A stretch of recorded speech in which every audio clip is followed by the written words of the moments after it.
4 எபேசியருக்கு எழுதின நிருபங்கள் 4 அதிகாரம் 24 வசனத்தை வாசிக்க கேட்கலாம். மெய்யான நீதியிலும் பரிசுத்தத்திலும் மெய்யான நீதியிலும் பரிசுத்தத்திலும் தேவனுடைய சாயலாய் சிருஷ்டிக்கப்பட்ட புதிய மனுஷனை தரித்துக் கொள்ளுங்கள். அல்லேலூயா.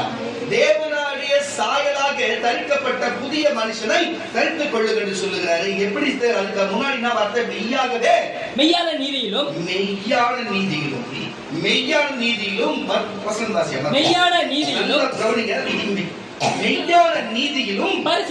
பரிசுத்தத்திலும் தேவனுடைய சாயலாக சிருஷ்டிக்கப்பட்ட புதிய மனுஷனை தரித்துக் கொள்ளுங்கள். அல்லேலூயா. சரி, புதிய மனுஷனை எப்படி தரித்துக் கொள்வது? மெய்யான நீதியின்படி எப்படி இருப்பது? மெய் என்று சொன்னார் என்ன காரியத்தை சொல்லுகிறது? நான் உங்களுக்கு ஆழமாய் உங்களுக்கு போக வேண்டிய அவசியம் இல்லை. ஏன் என்று சொன்னா, மெய் என்று சொன்னா எல்லாருக்குமே தெரியும். மெய் என்று சொன்னா தெரியும், உங்களுக்கு தெரியாது இல்ல. பாஸ்டர் நீங்களே சொல்லுங்க, மெய் தானது? அவ்வளவுதான். தட்டி ஒரு சொல்லு, உண்மை. அல்லேலூயா. நம்ம மெட்ராஸ்காரங்க அப்பெல்லாம் பார்த்துட்டு மெய்யானுமா அப்படின்வாங்க. உண்மையான சுத்த தமிழ், எந்த மாற்றமே கிடையாது. குந்து அப்படின்வாங்க. சுத்தமான தமிழ். என்ன சொல்லிக்கிறீங்க? சுத்தமான தமிழ். அல்லேலூயா. தட்டி ஒரு சொல்லுங்க. நம்ம மெட்ராஸ்ல 75% சுத்தமான தமிழ் தான். ஆனா என்னன்னு தெரியாத பேசுறாங்க. அதுதான், வேற ஒன்றும் விஷயம் இல்லை. எதுக்கு இதை சொல்லுங்கன்னு சொன்னா, மெய் என்பது உண்மைதான் குறிக்கிறது, ஆதாரத்தை குறிக்கிறது. மெய் என்று சொன்னா உண்மை, ஆதாரம், நேருக்கு நேரம் நடந்தது என்று எப்படி வேணா எடுத்துக்கலாம். உண்மை என்று எடுத்துக்கலாம். உங்களுக்கு வேற எதுவும் ஆழமா போக வேண்டியதில்லை. அப்ப மெய்யாக வாசிய வசனத்தை மெய்யான நீதியிலும்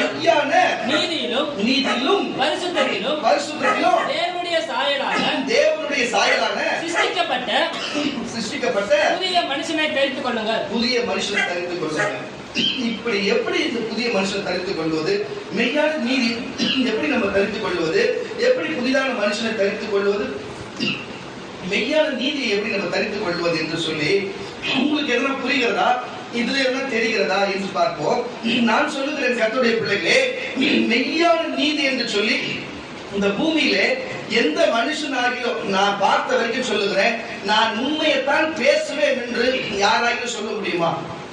நான் உண்மையைதான் பேசுவேன், முன்னாடி உண்மையைதான் பேசியிருந்தேன், நான் பிறந்தது இன்னைக்கு வரைக்கும் நான் உண்மையைதான் பேசுறேன்னு சொல்லி ஒரு மனசாட்சி சொல்லுங்க. அப்போ நீ உண்மையதான் பேசுறேன்னு வழியில சொல்லுங்க. உனக்கும் எனக்கும் நம்ம இயேசுநாதருக்கு தகப்பனாகிய ஆபிரகாமே அவங்க மனைவி என்ன போய் சொன்னாரு? என் சகோதரின்னு சொன்னாரு. புரியுதா இல்லையா? பல இடங்களில் இப்படிப்பட்ட சம்பவம் நடந்திருக்கு. இதை நான் மிகப்படுத்திய பெருமைப்படுத்தி காட்டவில்லை, இதை குற்றப்படுத்தி நான் காட்டவில்லை. அல்லேலூயா. நான் சொல்லுகிறேன், ஆதாம் ஏவாள் காலத்திலிருந்தே இந்த தேவன் ஆதாமிட்டையும் ஏவாளிடத்தில் பேசும் பொழுதே பொய் ஆரம்பித்திருக்கிறது என்பதை புரிந்து கொள்ளுங்கள் கர்த்தருடைய பிள்ளைகளே. இந்த பூமியில எல்லா மனுஷனும் பொய் பேசுவார்கள். பொய்யே பேசாத ஒருவர் என்று சொன்னால் இயேசுநாதர் ஒருவர். அப்ப மெய்யானதை தான் பேசுவார். மெய் என்பது சொல்ல அர்த்தம், மெய் என்பது உண்மையாக இருக்கிறது. மெய் என்றால் இயேசுநாதர் தான், வேற யாருமே கிடையாது. இந்த உலகத்திலே மெய் என்று சொன்னால் இயேசுநாதரை தவிர வேற ஒன்றுமே இல்லை. அவர் தான் சத்தியம், அதுதான் மெய், அதுதான் உண்மை. புரியுதா இல்லையா? சத்தியம் என்பது மெய்யை தான் குறிக்கிறது. ஆக மொத்தத்தில் இயேசுநாதர் தான் அந்த மெய் என்ற வார்த்தை குறிக்கிறது. மறுபடியும் வாசிக்கிற வசனத்தை, மெய்யான நீதியிலும் பரிசுத்தத்திலும் தேவனுடைய சாயலாக சிருஷ்டிக்கப்பட்ட புதிய மனுஷனை தரித்துக் கொள்ளுங்க. அப்ப இது புரியுது. அப்ப அவர்தான் மெய்யான நீதி, மெய்யான காரியத்தை செய்து அவரை தரித்துக் பாருங்க. அப்படிப்பட்ட புதிய மனுஷனை தரித்துக் கொள்ளுங்கள் என்று சொல்லி, அப்பனா பெற்றுக் கொள்ளுங்க, போட்டுக் கொள்ளுங்க, உனக்குள்ள வச்சுக் கொள்ளுங்க அர்த்தம். தரித்துக் கொள்ளுங்க. புரியுதா? தரித்துக் கொள்ள, போட்டுக்கோ, உள்ள வச்சுக்கோ, நீ அதுக்குள்ள நீ அதுக்குள்ள இருக்கிற பொருளாய் வருகிறது. அப்ப தரித்துக் கொள்ளு என்று இப்படிப்பட்ட காரியத்தை சொல்லுகிறாரு. அப்ப புதிய மனுஷன் அவசியமா இருக்கிறது. அப்ப நமக்கு இருக்கிற பழைய மனுஷன் எப்பொழுதுமே நான் பொய்யை பேசுகிறவனா இருக்கிறான். நான் சொல்லுகிற கர்த்தருடைய பிள்ளைகளே, பொய்யே பேசாமல் நான் இருப்பேன் சொல்லி யாரோ சொல்லுங்கன்னு சொன்ன, யாருமே சொல்லல. அதனால ஒரு காரணம் தச்சு ஒரு இடையில சொல்லலாமே. உண்மைதான், யாராலுமே அது முடியாது இருக்கிறது. ஏன்னு சொன்னா பாருங்க, குறிப்பிட்ட நானே செம்மஞ்சேரி மட்டும் இல்ல, பல நான் கம்பெனில வேலை செய்யும் போது சரி, நிறைய பசங்க எனக்கு பொண்ணுங்க நிறைய ஃப்ரெண்டு இருக்கிறாங்க, நிறைய தெரிஞ்சவங்க இருக்கிறாங்க. இங்கேயே நிறைய எனக்கு ஃப்ரெண்டுங்க நம்ம செமிட்டரியே அதெல்லாம் வேணாம் இப்போ. எதுக்கு இதை சொல்றேன்னா, நான் சொல்ல வர காரணம் வேற, அதனால இப்ப அது வேணாம், நம்ம வேற பார்த்துக்கலாம். இது எதுக்கு நான் சொல்றேன் கர்த்தருடைய பிள்ளைகளை, தயவு செய்து ஏன் இது உங்களுக்கு சொல்றேன்னா, பாருங்க, வாயை திறந்தாலே பொய் தான். நான் உங்க போன மாசத்துல நான் அப்படி கேட்டேன், ஒரு பொண்ணை பார்த்து, தெரிஞ்ச பொண்ணு, உங்க போன மாசத்துல நான் வந்து அந்த இவன்ட்ட பார்த்தேன், எங்க அது பார்த்து ஏய் இங்க நம்ம நாவலூர் தாண்ட ஒரு படூர், அவங்க படூரோட பார்த்தனே அப்படின்னு சும்மா அப்படி கேட்டதுக்கு, படூருக்கு தானே அங்க வட்டி காசு வாங்க போனேன், வட்டி காசு வாங்க போனேன். இது பழுது கஞ்சிக்கே வழி கிடையாது, அடுத்த ஒரு சோத்துக்கே இது வழி கிடையாது, வட்டி காசு வாங்க போச்சான். வாய தொண்ட பொய், எங்கோ போயிருக்கிற, சரி போன ரைட்டு விடு, ஆமா நான் வேற ஏதோ ஒண்ணு இருக்குன்னு சொல்லிட்டு போல, ஒண்ணு பிரச்சனை, வட்டி காசு வாங்க போனேன். நம்ம இவங்க ஃபுல்லா தொங்க நகை போட்டுருக்கிற மாதிரி இவங்க வட்டி காசு வாங்க போனேன். சரி என்னடா இது, ஒண்ணு சொன்னா ஒண்ணு கேட்டா அதுக்கு ஒரு பொய், எந்த வார்த்தை பேசணும் அதுக்கு ஒரு பொய், எது நீ கேட்டாலும் அதுக்கு ஒரு பொய், பொய் பொய் பொய் பொய்ன்ற மாதிரி பொய்ய தான் பேசுறாங்க. என்னன்னே தெரியல. சமீபத்துல நான் கேட்டேன், ஒரு 10 வருஷத்துக்கு முன்னாடி நான் கேட்டேன், என்னாச்சு, என்ன ஏதோ வீட்டுல எல்லாம் பேசுறாங்க பண்றாங்களே, என்னாச்சு, எப்படி இருக்கிற, நல்லா இருக்கிறீங்களா அப்படின்னு சொல்லிட்டு நம்ம வீட்டுல கேட்டோம். ஒருத்தவங்க ஜாப் பண்றவங்க ஒருத்தவங்க வந்து சொன்னாங்க, ஊழிய செய்யற பையன் தான் மாப்பிள்ளையா வருவான் நான்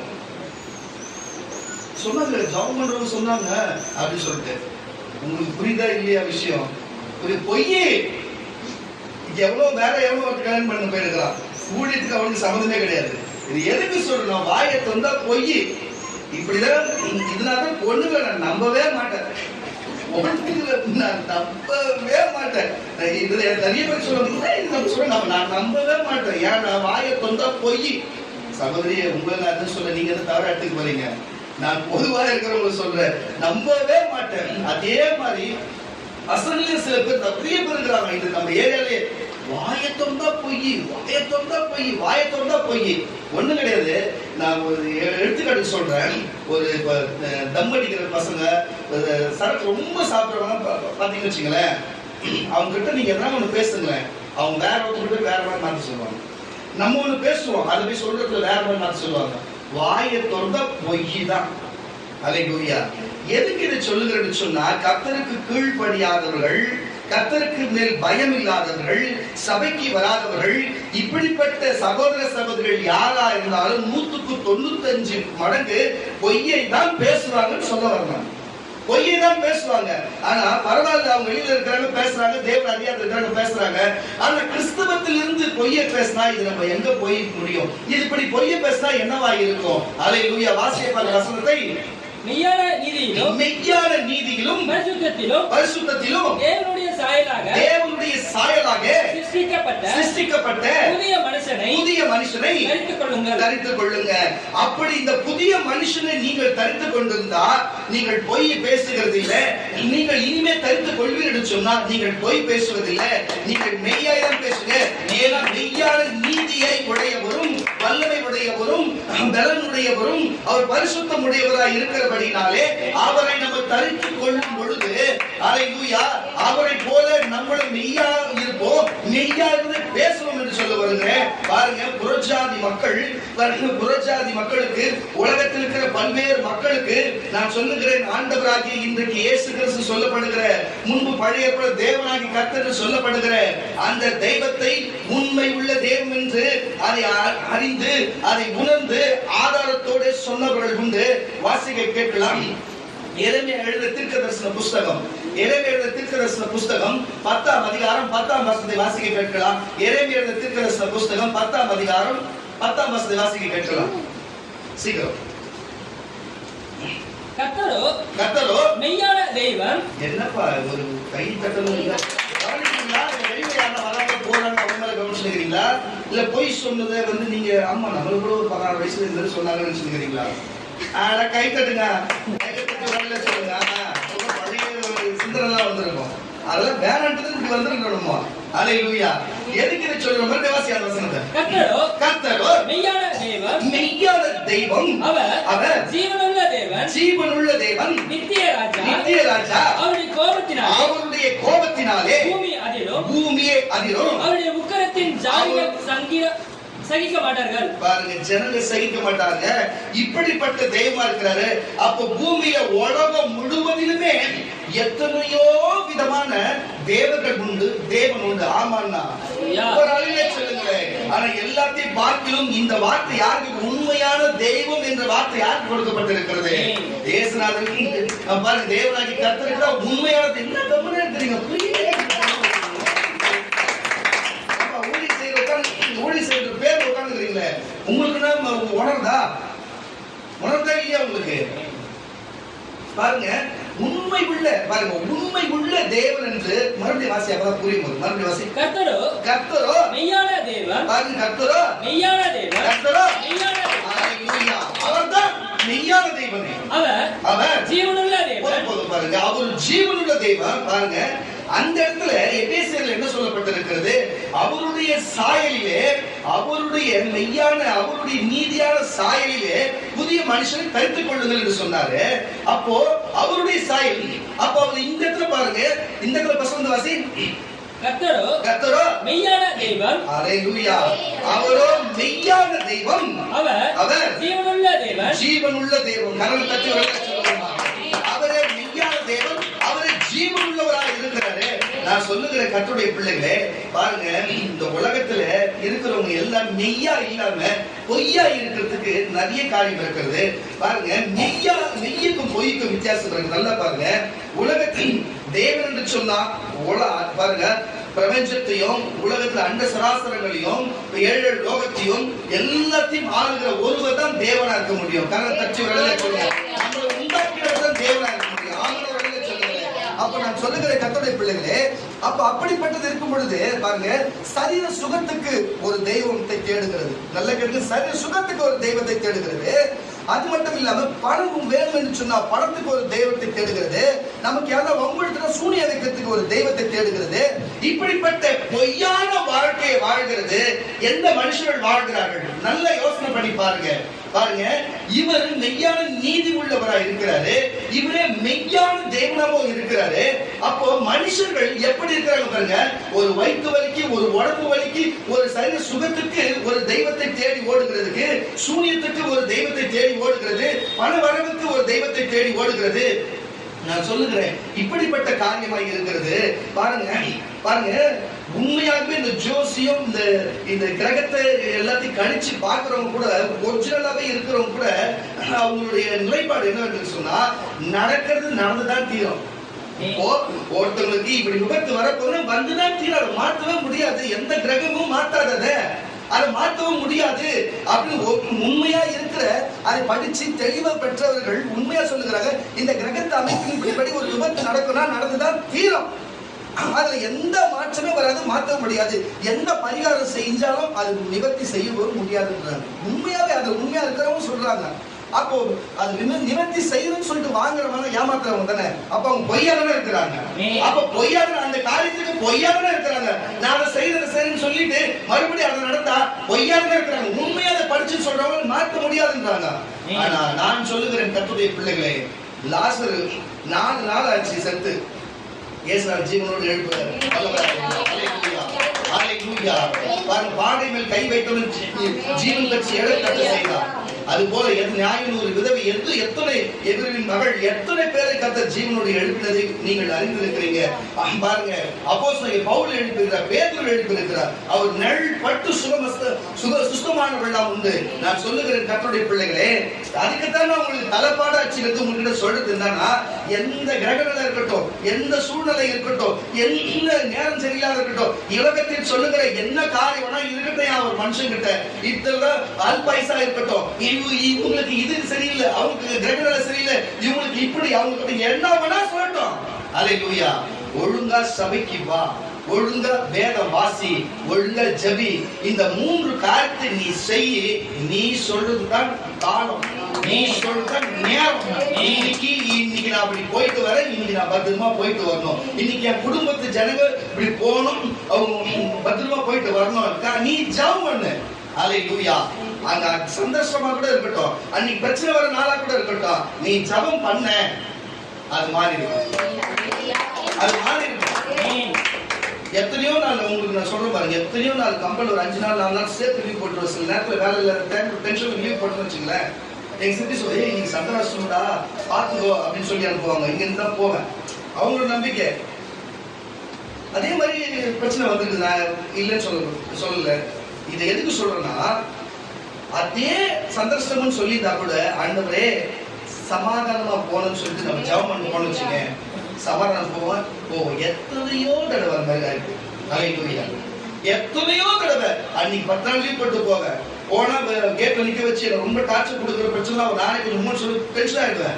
ஆனாலும் கர்த்தர் எத்தனை தடவை ஆண்டவரே நான் பண்ணிட்ட தப்பு, 10 நாள் லீவ் போட்டேன், 5 நாள் லீவ் போட்டேன், 2 நாள் லீவ் கொடுக்கணும் கொடுக்கணும் கோவத்தில் போட்டேன், தப்பு பண்ணது சரிதான், என் மனுஷங்க கொஞ்சம் பார்த்து பேசுன்னு சொல்லி நம்ம சொன்னார்.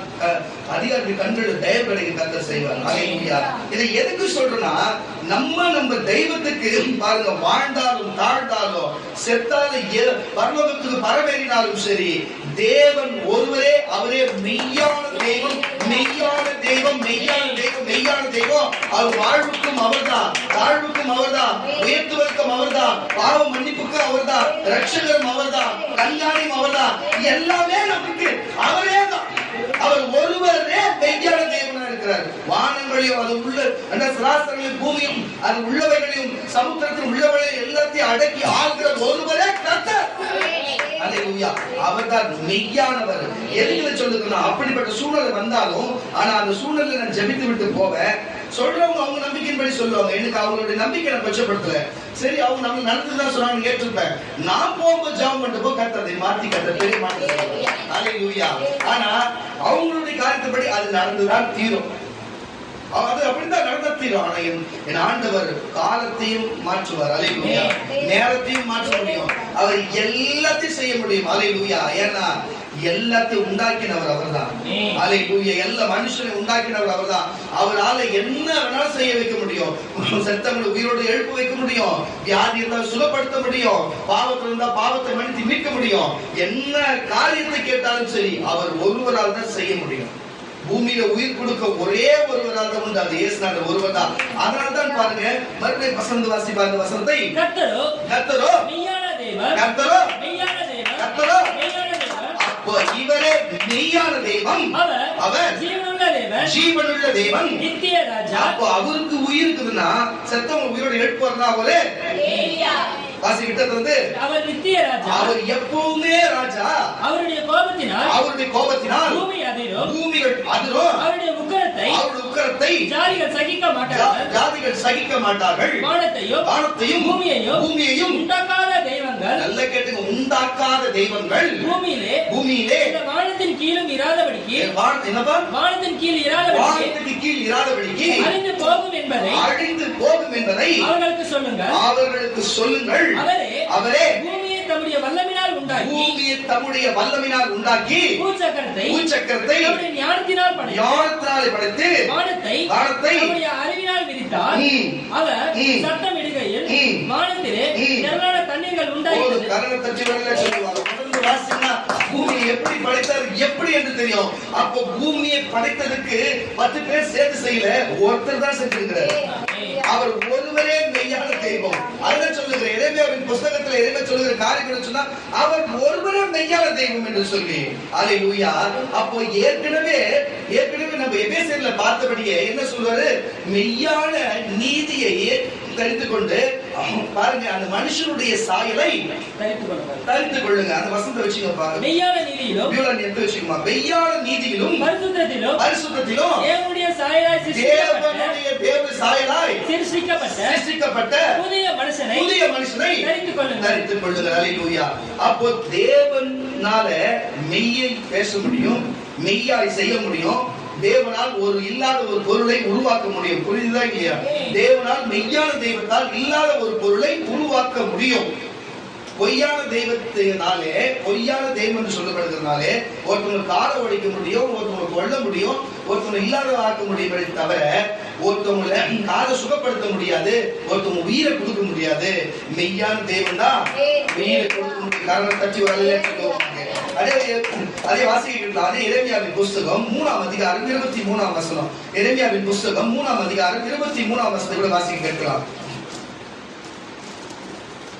குன்றுகளையும் திரளான மலைகளையும் நம்புகிறது. நல்ல கேட்ட, குன்றுகளையும் திரளான மலைகளையும் நம்புகிறது. விருதா என்பது மெய். என்னது அதெல்லாம் நம்பலாமா? அதெல்லாம் விருதா? அதெல்லாம் உண்மையா என்று நம்பலாமா? என்பது மெய். உண்மை. இஸ்ரவேலின் ரட்சிப்பு, நல்ல கேட்டுங்க, இஸ்ரவேலின் ரட்சிப்பு எங்கள் தேவனாகிய கர்த்தருக்குள் இருப்பது, எங்களுடைய தேவனாகிய கர்த்தருக்குள் இருப்பது என்பது மெய்யே. இருப்பது மெய்யே. காரணம் தச்சு வரல சொல்லுங்க. அப்ப இஸ்ரவேலின் தேவனாகிய கர்த்தருக்குள் இருக்கிற ரட்சகராக இருப்பதே மெய். அல்லேலூயா. அப்ப நம்மளை காக்கிறதும் நம்மளை பலப்படுத்துகிறதும் எல்லா காரியமும் மெய்யாக இருக்கிறது. நான் சொல்லுகிற கர்த்தருடைய பிள்ளைகளே, பாருங்க, நம்ம பேசுகிற வார்த்தை தான் ஜீவன் உள்ளதாக இருக்கிறது. நம்ம தேவனுடைய சாயலாலே தேவன் உண்டாக்கினார் என்று அவர் சொல்லுகிறார். அப்ப தேவனுடைய சாயல்ல நம்ம மனுஷன் இருப்பான்னு சொன்னா அவனால் ஒரு பொருளை உருவாக்க முடியும், மற்றொரு நன்மை செய்ய முடியும், மற்றொரு ரட்சிப்பை கொடுக்க முடியும், மற்றொரு நன்மையை செய்ய முடியும், உண்டாக்க முடியும், நன்மையை செய்ய முடியும், மற்றவங்க இடையூறாக நல்ல வாழ்க்கையை வாழ முடியும். நல்லா புரிஞ்சு கொள்ளுங்க. இது நல்ல மனுஷனுடைய சாயலை பாருங்க. தேவன் பாருங்க, அவருடைய சாயலை மனுஷன் உண்டாக்கி நல்ல மனுஷனுடைய சாயல் இப்படிப்பட்டதாக இருக்கும் என்று சொல்லுகிறார். அப்ப மெய்யானதை பேசுவார்கள், மெய்யானதை சொல்லுவார்கள், மெய்யானதோடு இருப்பார்கள் என்று சொல்லி நான் சொல்லுகிற கர்த்தருடைய பிள்ளைகளே, பாருங்க, தயவு செய்து சொல்லுகிறேன், தெய்வத்தை தெரியாதவர்கள், தெய்வத்தை புரியாதவர்கள், தெய்வத்தின் அண்டையில் போகாதவர்கள் தான் பொய்யான காரியத்தையே பேசிக் கொண்டிருப்பார்கள். எதை கேட்டாலும் ஒன்னு சொன்னா அதுக்கு ஒரு பொய், இன்னொரு காரியத்தை சொல்ற அதே பொண்ணுகிட்ட தான் இன்னும் 2 பேர் சரியான சண்டை போட்டுக்கிறாங்க. என்ன ஆச்சுன்னு கேட்டேன். ஒரு எடுத்துக்காட்டு சொல்றேன். அட, என் தம்பி செம்ம அடி அடிச்சான். அது பத்தி வாங்கி ரத்த வாந்தி எடுக்க வச்சு கீழே படுத்து போட்டு வச்சுக்கிறாங்க. என் தம்பி செம்ம அடியா சார், அவன் ஹாஸ்பிட்டல் போயிருக்கிறாங்க போது இவன் போய் அவனை அடிச்சான். அவன் நல்ல ஜெண்டா மார்க் மாதிரி லைட் இருக்கிறான், இவன் இவ்வளவுதான் இருக்கிறான், வச்சு வாங்கணும்னு வாங்கி ஒரு படுத்து போட்டு போயிடுறாங்க. அப்ப கூட போய் அவன் தண்ணி தெளிச்சு எடுத்து ஹாஸ்பிட்டலுக்கு போறதுக்கு கேட்டா கூட அவன் அடிச்சான். புரியுதா இல்லையா உங்களுக்கு? கண் பார்த்து கொண்டு இருக்கும் போதே பொய். உங்களுக்கு புரியுதா? இதெல்லாம் இந்த பொய் எதனால வருது? தற்பெருமை. தற்பெருமை. நம்ம எங்க முகம் கொள்ளக்கூடாது. தற்பெருமை, தற்பெருமை, தற்பெருமை. தற்பெருமையினால் தான் பொய் வருகிறது. ஆட போட, ஆமா அவனா அவன் குஷ்டு சண்டை போட்டுப்பா விடுறான், எங்கிறாங்க பட பாக்கலாம், இப்படி போனா அது ஒண்ணும் பிரச்சனை கிடையாது. தற்பெருமை. எது கேட்டால் தற்பெருமை. தயவு செய்து சொல்லுகிறேன், யாருன்னா ஒரு கேள்வி கேட்பாங்க, என்னம்மா சாப்பிட்டீங்களான்னு. இப்பதான் சாப்பிட்டேன் பிரியாணி. பச்சை தண்ணி குடிச்சு பல்லு குத்தி இருக்கோம், பச்சை தண்ணி குடிச்சிட்டு பல்ல குத்தி இருக்கோம், இப்பதான் பிரியாணி. ஏன் இந்த பொய்? இல்லப்பா உண்மை கௌரவம். ஏன் இதுதான் தற்பெருமை. இதுதான் செய்யக்கூடாது. நம்ம விளையாட்டா செய்கிறது, ஒருத்தவங்க நம்ம மெச்சிக்கணும்னு செய்கிறது. இப்படி செய்யணும். எனக்கு ஒரு 10 வீடு இருக்குது பாரு, வீடு இருக்குது, வாடகை தான் இருக்கும். எனக்கு ஒரு 10 வீடு, எனக்கு அங்க வீடு இருக்குது, இங்க வீடு இருக்குது, தெரியும் நினைக்கிறேன், கேள்விப்பட்டிருக்கோம். எனக்கு அங்க வீடு எம்எம்டில வீடு இருக்குது, இந்த சைடு அரும்பாக்கத்துல வீடு இருக்குது. அரும்பாக்கத்துல வீடு இருக்குதா, எம்எம்ல வீடு இருக்குதா, பெரும்பாக்கத்துல வீடு இருக்குது, செம்மஞ்சேரி வீடு இருக்குது. ஏன் எல்லா இடத்துல வீடு? 3 வீடு இருக்குதா? எனக்கு தான் இருக்குது. இது எல்லா இடத்துலயும் வாடகை இருந்து போகுது. அப்புறம் விசாரிச்சு பார்த்தா தெரியுது. இந்த மாதிரி தற்பெருமை இப்படிப்பட்ட ஆட்களோடு தான் நாங்கள் பழகி இருக்கிறோம். எப்பேற்பட்ட ஆட்கள், ஐயோ அப்பா இப்படிப்பட்ட பொய். நான் கம்பெனியில் வேலை செய்யும்போது ஒரு உதாரணத்துக்கு ஒரு காரியத்தை சொல்றேன். நான் என்ன பண்ணேன்னா, வேலை செஞ்சு முடிச்சுட்டு கொஞ்சம் போர் அடிச்சுன்னு சொல்லிட்டு இந்த தண்ணியெல்லாம் ஃபில்டர் பண்ணுவாங்க. இந்த DM water, R water filter பண்ணுவாங்க. ஒரு ஃபில்டருங்க இருக்கும், அது நூல் மாதிரி இருக்கும். சும்மா என்ன பண்ணேன், பால் மாதிரி சுற்றி, அப்போ ஆரம்பத்தில் போன புதுசுல பால் மாதிரி சுற்றி வச்சுட்டு நான் ஒரு ஓரமாக வச்சுட்டு போயிட்டேன். ஐயோ இது வேலை எவ்வளோ பார்க்க வேலை இல்லாத இது ஒரு வேலை என்ன செஞ்சுருக்கிறான்னு திட்ட போறான்னு சைலண்டா இருந்தேன். கம்பெனியில எங்களுக்கு மேல சூப்பர்வைசர் தான் அவர் வந்தார். யாரா இது ஆனா நல்லா இருக்குது, நான் தான் கேட்கறேன் நிசா, இது நல்லா இருக்குது இது அப்படின்னு சொல்லிட்டு பக்கத்துல இருந்து பசங்களாம் இருக்கிறாங்க. அவர் சொல்றாரு, நான் தான் நாத்திக டைம்ல வளர்றதுக்காக சுற்றி வச்சுக்கிறேன்.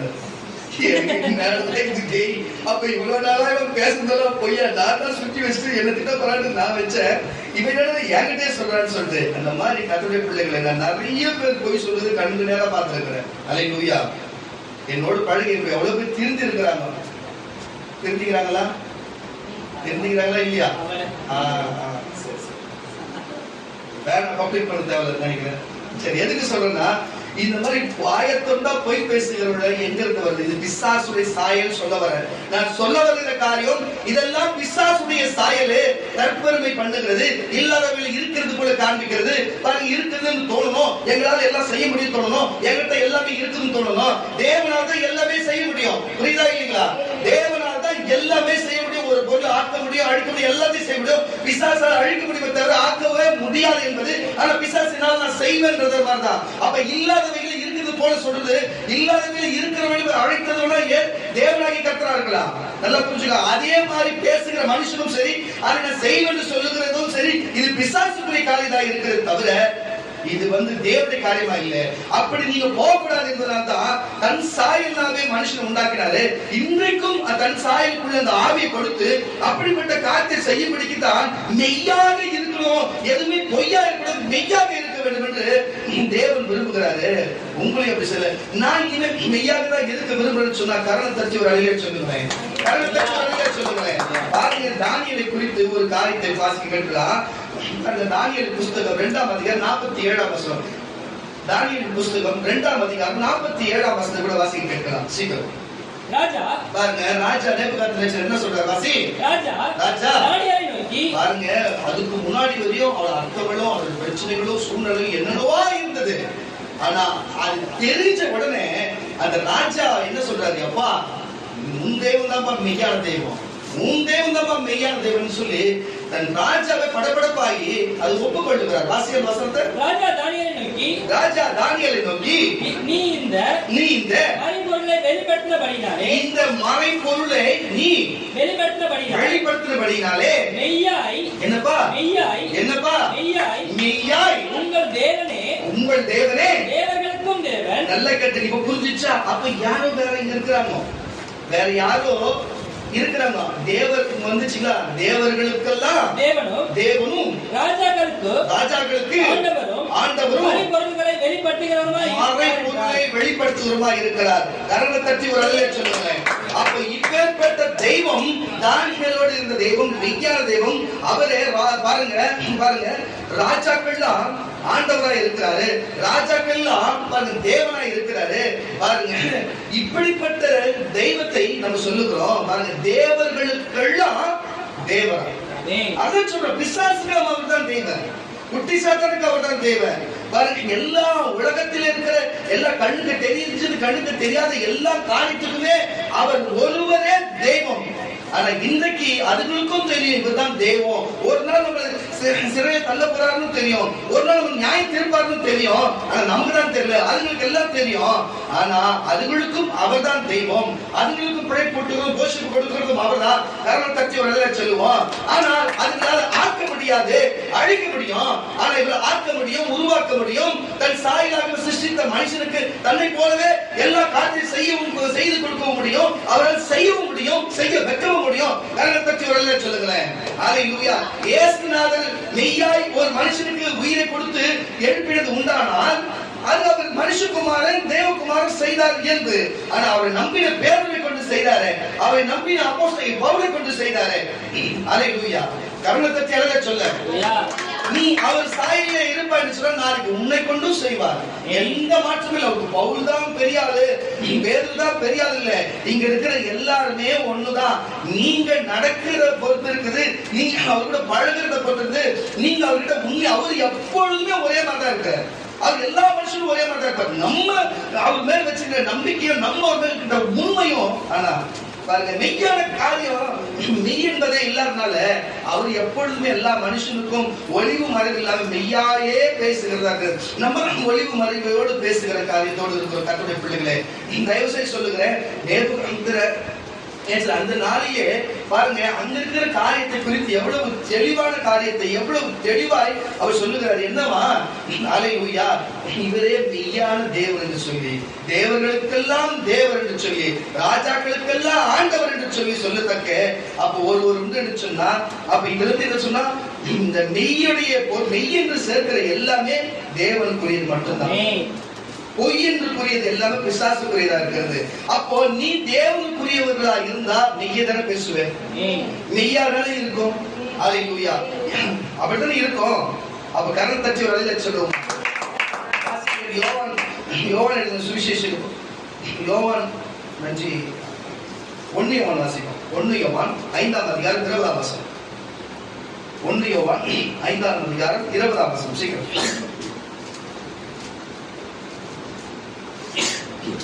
தேடுங்க தவிர வாசிக்கணும். அன்றியும் நாம் என்னப்பா சத்தியம் உள்ளவரை அறிந்து கொள்வதற்கு தேவனுடைய குமாரன் வந்து புத்தியை தந்திருக்கிறார் என்றும் அறிவோம்.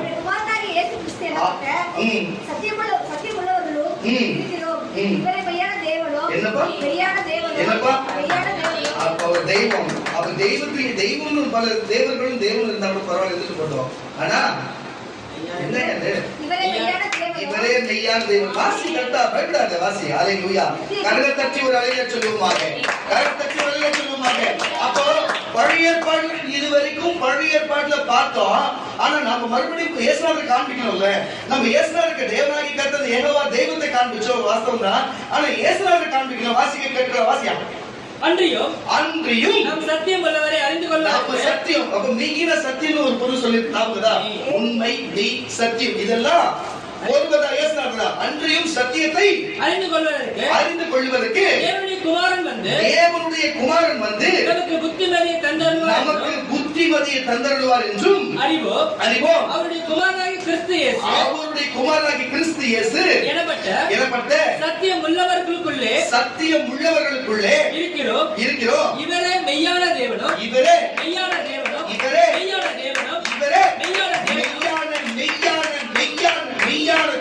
நித்திய ஜீவனுமாய் இருக்கிறார். என்ன ஒரு விசுவாசம். அப்போ பாருங்க, நேபுகாத்நேச்சர் சொன்னபடியே, அங்கே எரேமியா சொன்னபடியே, ஹல்லேலூயா, அங்கே தானியேல் சொன்னபடியே, இங்க யோவான் சொன்னபடியே, ஹல்லேலூயா, இவர் மெய்யான தேவன், இவர் சத்தியம் உள்ளவர், மெய்யான, இவர் சாயலிலே தான் உண்டாக்கப்பட்டிருக்கணும் என்று சொல்லி நல்லா புரிஞ்சு கொள்ளுங்க. பாருங்க, அவர் சாயல் சொல்லி நான் பார்த்தேன். பாருங்க, அது வரையுமே நான் இதுக்கு முன்னாடி வரையும் நான் அவருடைய தோற்றத்தை கவனிச்சுல. இன்றைக்கு மரியாளுடைய முகமும் இயேசுவோட முகம் கிட்டத்தட்ட அப்படியே ஒத்து போகுது. ரெண்டு பேர் முகமும் ஒத்து போகுது. இவருக்கு கொஞ்சம் மாற்றம் அவ்வளவுதான். அப்படியே ஒத்து போகுது. ரெண்டு பேர் முகமும் ஒரே மாதிரி இருக்குது. எதுக்கு நான் சொல்றேன்னு சொன்னா ஒரே சாயலாக கொஞ்ச நேரம் போட்டு பார்த்தா நீங்களும் அதே மாதிரி தான் இருக்கீங்க. ஹல்லேலூயா. அப்ப அவருடைய சாயல தான் அவங்க தாயும் இருக்கிறா. அவன் தாய் சாயல் தான் அவன் மகனும் இருக்குது. அவன் மகன் சாயல் தான் நம்மளும் இருக்கிறோம். அப்ப நம்ம எல்லாமே ஒரே சாயல தான் இருக்கிறோம். இது என்ன காரியம்? இதுல என்ன காரணம் நடக்குது? இதுல எதனால இது இப்படி இது இருக்குது? அப்ப உலகத்துல இருக்கிற எல்லா மனுஷனும் அவர்தான் உண்டாக்கினாரு. ஆமன் ஒரு இல்ல சொல்லு. ஏன் அவங்க முகம் வேற மாதிரி இருக்குது, அவங்களோட செயல் வேற மாதிரி இருக்குது, அவங்களோட சிந்தனை வேற மாதிரி இருக்குது. அவங்க வாய்க்கு தான் போய் பேசுறாங்கல்ல, அவங்க வாய்க்கு தான் போய் சொல்ல. எதுக்கு எடுத்தாலும் போய் ஒருத்தவங்க நல்லா இருக்குன்னு நினைக்க மாட்டாங்க, ஒருத்தவங்க கெட்டுன்னு நினைக்கிறாங்களே, ஒருத்தவங்க எதுக்கு அவங்க சூனியம் வைக்கணும்னு நினைக்கிறாங்களே, அவங்க வாழ விடாதபடி செய்யறாங்களே, ஏன்னா ஒரு உதவி கூட செய்ய மாட்டாங்களே. அப்படி உதவி செய்யறாம இருந்தா அதுல ஒரு வருமானம் வருமா? அப்படி அதுல அப்படி பாக்குறாங்களே. இவர்கள் எல்லாம் எந்த சாயலில் இருக்கிறார்கள்? இவர்கள் எந்த சாயலில் படுத்தப்பட்டவர்கள்? இவங்க வாழ்க்கையில் ஏதாவது ஒரு துன்பம் வந்துவிட்டா, இவங்க வாழ்க்கையில் இவங்க குடும்பத்தில் துன்பம் வந்துவிட்டா, யார் இவங்களை ரட்சிக்க கூடும்? யார் இவங்களை பலப்படுத்த கூடும்? உன்னையாச்சும் ரட்சிக்க தேவன் இருக்கிறார். இவங்களுக்கு யார் இருக்கிறது? ஹல்லேலூயா. நான் சொல்லுகிற கர்த்தருடைய பிள்ளைகளே, மெய்யான நீதியான அந்த நீதியான நியாயமான அந்த மெய்யான தெய்வத்துடைய அந்த மனுஷனுடைய அந்த சாயலை நீங்கள் தரித்துக் கொள்ளும் பொழுது, ஹல்லேலூயா, தேவனுக்கு என்னப்பா? ஹல்லேலூயா. தேவன் எல்லாத்தையும் ஆக்கவும் முடியும், அழிக்கவும் முடியும். தேவனால் எல்லாம் முடியும். சிலுவையில் அறியும் போது இயேசு சிலுவையில் அறியப்பட்டது அவருக்கு தெரியாதா? சொல்லுங்க, தெரியாதா? தெரிஞ்சுதான் ஒப்பு கொடுத்தாரு. அவர் பரத்தை விட்டு இறங்கி வரும்போதே என்ன சொல்லிட்டு வந்தாரு? நான் போய் இந்த வேலையை முடிச்சுட்டு வரதான் இறங்கி வந்தாரு. அவர் அங்கிருந்து வரும்போதும் தெரியும், இந்த பூமியில் அவதரிக்கும் போது தெரியும், அவர் அவதரித்து வளரும் போதும் தெரியும், அவர் இறுதி நேரத்தில் சிலுவையில் ஆணியில் அறையும் அவருக்கு தெரியும் நமக்கு இந்த ஜனங்களை செய்வாங்கன்னு சொல்லிட்டு. சரியாம செய்யல, தற்செயல நடக்கல, தெரிஞ்சுதான் நடக்குது, அவர் அனுபவத்தினால்தான் நடக்குது. இல்லைன்னா ஒண்ணும் இல்ல. யாரு இயேசுன்னு தேடி வராங்க பிடிக்கிறதுக்கு, போஸ்டர் தேடி வராங்க. ஒண்ணும் இல்ல, ஒரு உதாரணத்துக்கு சொல்றேன். போஸ்டர் எல்லாம் தேடி வராங்களா, யார் இயேசுன்னு சொல்லி நான் தான் அப்படின்னாரு. வேற ஒண்ணும் இல்ல, நான் தான் சொன்னதுக்கு கேட்ட அந்த காத சத்தத்தை கேட்டு ரெண்டு பேரும் கீழே வந்துருக்கான். நான் சொல்ல வேற வசனம் சொல்லுது, ரெண்டு பேரும் கீழே வந்துருக்கு. நான் தான் சொன்னதுக்கே. புரியுதா இல்லையா? அவர் தான் தெய்வம். கேட்டதுக்கே கீழே விழுந்திருக்கிறான். அப்போ ஒண்ணு உங்களுக்கு புரியுதா? அப்போ கேட்டதுக்கே விழுந்திருக்கிறான்னா அவர் அனுமதியில தொட முடியுமா? அவரோட அனுமதியில தொட முடியும். எத்தனை தடவை மலையில தள்ளி விட பார்த்தாங்க, எத்தனை தடவை மறைஞ்சு போயிருக்கிறார். அவர் அனுமதியில தொட முடியுமா? அவரை தொடவே முடியாது என்று சொன்னா அதுக்கு ஒரு காரணம் இருக்கிறது. பாவம் மன்னிப்பு உங்களுக்கு தெரிஞ்சிருக்கு. நான் சொல்ல வருது என்னன்னா, அப்போ அவருக்கு தெரியாமல் அப்ப நம்ம வாழ்க்கையில அவர் சாயல் இருக்கும் போது எல்லா காரியமும் நமக்கு வெளிப்படும்ன்ற எல்லா காரியத்தையும் நமக்கு சொல்லி கொடுப்பாரு. அது அவருடைய சாயல் இருக்கணும். அவர் வேதம் வாசிச்சாரு. ஆமான வரையில சொல்லுங்க. அவர் ஏசாயா புஸ்தகம் வாசிச்சா வரலாறு இருக்குது. அந்த யூத கலாச்சாரத்தின்படி இருக்கிற எல்லாருமே ஒழுங்கா வேதம் வாசிக்கணும். கரணம் தட்டி வழியில சொல்லுங்க. அப்போ பூமியிலே வாழும் வேதத்தை வாசிச்சாரு. உங்களுக்கே தெரியும். அவர் குடும்ப ஜெபம் ஜெபித்தார், மலை ஜெபம் ஜெபித்தார், கூடி ஜெபித்தாரு, தனித்து ஜெபித்தாரு. உங்களுக்கு தெரியும். அப்ப ஜெபித்திருக்கிறார். அவர் பல நேரத்துல தேவாலயத்துக்கு போய் பிரசங்கித்தார் தெரியும். அப்ப தேவாலயத்துக்கு போயிருக்கிறாரு. அப்ப அந்த 3 காரியத்தையுமே இயேசுநாதர் செய்தார். அல்லேலூயா. அவர் பிதாவின் சாயலால வந்ததுனால அவருடைய சாயலால நம்ம இருப்போம்னு சொன்னா நம்மளும் தான் செய்யணும். இதை நீ செய்யலனா எனக்கு தெரியாது, உனக்கு என்ன நடக்குதோ எனக்கு தெரியாது, என்ன நடக்க போதோ எனக்கு தெரியாது. ஆனா இது நீ செய்யும் பொழுது தேவனுடைய சாயலா நீ இருக்கிற, தேவனுடைய சாயல பிசாசை தொட முடியும். அல்லேலூயா. இதை மட்டும் நம்ம கடைபிடிச்சு நம்ம கரெக்டா வந்தாலே போதும். வாசிக்க கேட்கலாம். அது யோவான் சுவிசேஷ புஸ்தகம் 15 யோவான் சுவிசேஷ புஸ்தகம் 15 அதிகாரம் 1 வசனம். நான் மெய்யான திராட்சை செடி, அவரே மெய்யான திராட்சை. மறுபடியும் வாசி. நான் மெய்யான திராட்சை செடி, நானே மெய்யான திராட்சை செடி, மெய்யான திராட்சை செடி, என் பிதா திராட்சை தோட்டக்காரர். மறுபடியும் வாசி. நான் மெய்யான திராட்சை செடி, நான் மெய்யான திராட்சை செடி, என் பிதா திராட்சை தோட்டக்காரர். கரணம் தட்டி வரல சொல்லுங்க. அவர் என்ன சொல்ல வர்றாருன்னா, திராட்சை செடி இருக்குது. திராட்சை செடியா கொடியா? நீங்க பார்த்தது செடியா கொடியா? கொடி. நீ கரெக்டா சொல்ற, அப்ப இயேசுநாதர் தப்பா சொல்றாரு. நான் திராட்சை செடின்னு அவர் சொல்றாரு, நீ கொடிங்க. யாரு? அப்ப அவர் போய் சொல்றாரு, நீ மெய் பேசுறியா? மெய்யானதா? பாயிண்ட் வந்து பாருங்க. அவர் போய் பேசுற, நீ மெய்யானது பேசுறியா? சும்மா எடுத்துக்காட்டு சொல்றேன்.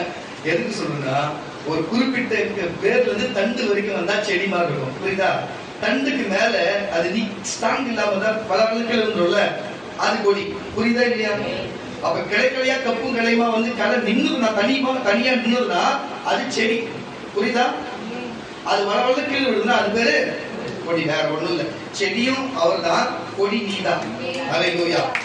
எதுக்கு சொல்லுங்கன்னா, அவர் செடிதான், நம்ம தான் கொடியா இருக்கிறோம். ஒழுங்கா கொடி அந்த செடி மேலே ஏறி பாத்தி கட்டினது மேல ஏறி போச்சுன்னா ஒழுங்கா அது காய்க்கும், ஒழுங்கா அது பழம் வரும், ஒழுங்கா அது பயன்படும். ஆனா அந்த செடிக்கு மீறி அது செடியோடு ஒட்டாம அது கீழே விழுந்தா கரையோடு தரையா வரும். பூத்து காய்த்தாலும் அந்த பழத்தை குளநரி அது மாதிரி இருந்தா குச்சின்னு போகும். புரியுதா இல்லையா? இப்படி இருக்கிற திராட்சை தோட்டத்துல இப்படிதான் நடக்குது. அப்போ அவரே திராட்சை செடி, பிதாவானவர் பாருங்க திராட்சை தோட்டக்காரரா இருக்கிறாரு. அப்ப நம்மலாம் அவர் கொடியா இருக்கிறோம். அப்ப கனி கொடாத கொடி எதுவோ அதை கட் பண்ணி போடுவாரு. அல்லது கபாத் பண்ணிடுவாரு, கட் பண்ணி போடுவாரு, துண்டாக்கப்பட்டு போடுவாரு. இது நமக்கு தேவையா? ஊழியம் செய்யணும்னு வந்திருக்கிற கர்த்தருடைய பிள்ளைகளே, இங்க விசுவாசியாக நான் இயேசுவை ஏற்றுக்கொண்டு நான் வந்திருக்கிறேன் என்று சொல்லுகிற கர்த்தருடைய பிள்ளைகளே, உங்களை பார்த்து சொல்லுகிறேன், நீங்கள் மெய்யாக இருக்கிறீங்களா? இயேசுவுக்கு நீ மெய்யா இருக்கிறியா? இயேசுவோடு மெய்யத்தான் பேசுகிறாயா? சபையில மெய்யத்தான் பேசுகிறாயா? உன் குடும்பத்துல மெய்யத்தான் பேசுகிறாயா? நீ மெய்யாதான் வாழ்கிறாயா? நீ செய்கிற காரியம் மெய்யான காரியமா?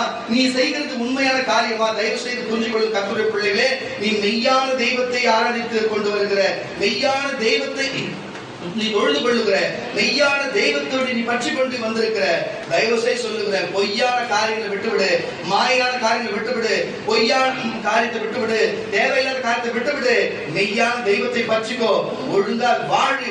அதுதான் தேவன் அழைத்து கொண்டு வந்திருக்கிறார். அதனால்தான் பொய்யும் பித்தலாட்டமாய் நிறைந்த இந்த உலகத்திலே இருந்து கர்த்தர் நம்மளை வேர் பிரித்து தன் சாயலாக இருந்தாலும் ஆனாலும் இப்பொழுதும் தன்னுடைய சாயல் இருக்கிற அந்த பரிசுத்த ஆவி உனக்கு கொடுத்து தன் சாயலை அழைத்து தனக்குள்ளவே வைத்துக் கொள்ள வேண்டும் என்று அவர் விரும்புகிறார்.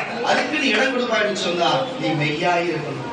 வைத்துவலிக்கு ஒரு தேவனும் சூனியலுக்கு ஒரு தேவனும் இராதபடிக்கு வாழ்ந்தாலும் தாழ்ந்தாலும் இயேசுவே ஒருவர் என்று நீ வரும் பொழுது, அவரே மெய்யான தேவன் என்று சொல்லும் பொழுது, அல்லேலூயா, உனக்கு மெய்யாய் நன்மை செய்யாது இருப்பாரா? கண்டிப்பா செய்வார். விட்டது வாசியா வாசி வசனம்.